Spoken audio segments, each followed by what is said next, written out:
Hi, my name is Ben Freer, and today I'm going to talk about 3 recent E-2 visa business examples that I saw in my practice during the past few months.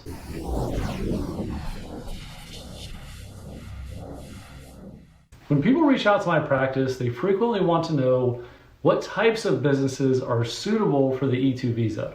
And I like to tell them that fortunately, many different types of businesses can qualify for the E-2. The possibilities are nearly endless. As long as the investment is large enough to convince the US government that the business is likely to succeed and create jobs, then your chance of success will be good regardless of the type of business you choose. In order to highlight the variety of businesses that can qualify for the E-2 visa, I'm going to periodically share examples that are based on my recent experiences as an E-2 visa lawyer. Now, of course, some details are changed to protect confidentiality, but enough of the details are revealed so that you can understand the vast opportunities that exist for prospective E-2 investors. So without further ado, let's jump in and talk about 3 cases that I handled recently. Example number 1 involves a freight trucking business. The client set up a small trucking business with an overall investment of $46,000. $36,000 of that total was spent on a truck that would be used for the initial operations. Additionally, this client spent money on professional fees. He did not invest in office space since that wasn't needed for the business. The business plan projected 2 jobs by the end of the first year and 6 jobs by the end of the 5th year of operations. I'm happy to report that this case was approved by the embassy. The second example involves a franchise business in the fundraising space. The total startup investment was $140,000,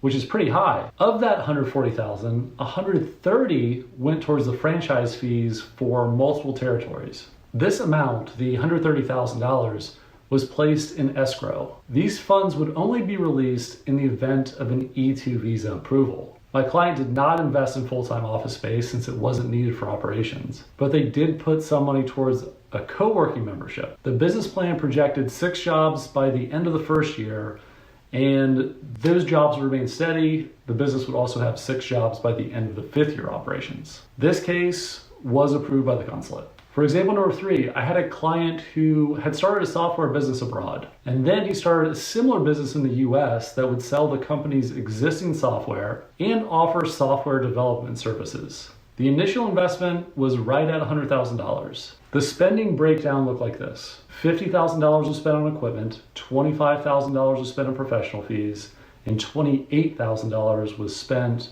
for the entire first year of rent. This client did everything right, and they spent everything that was required to launch the business. And as a bonus, the company already had 1 employee. This is a huge advantage for E-2 applicants since this clearly shows that the business is creating jobs and operating. Since this business was already operating, already employing a US worker, and already generating revenue, I was not surprised when this visa application was approved by the embassy. So what are the key takeaways from these examples? My key takeaway is that they were relatively low stress. Now, don't get me wrong, I get slightly nervous before every interview since my clients have taken the bold step of creating a US business without knowing for sure if they can actively manage that business from within the United States. You simply never know for sure how the officer, who has a ton of discretion, will feel about a particular case. But for these cases, I was less nervous than usual. And here's why.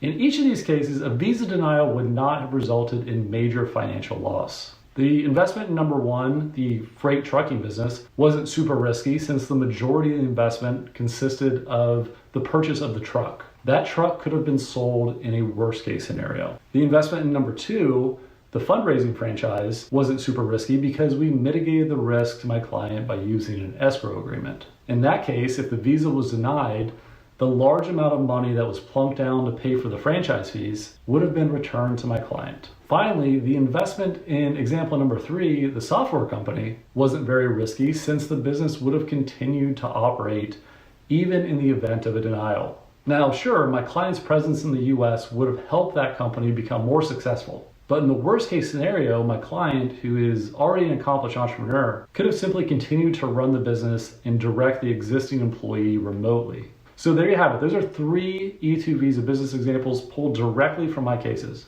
It is important to note that these are intended to just serve as examples. There's a lot more to learn about the E-2 visa before you decide if this would be a good option for you. This is best accomplished by reaching out to one of the many amazing U.S. immigration lawyers that you can find across the globe. I hope this information was helpful. If you did enjoy this video, please like it or pass it along. Thanks for your time.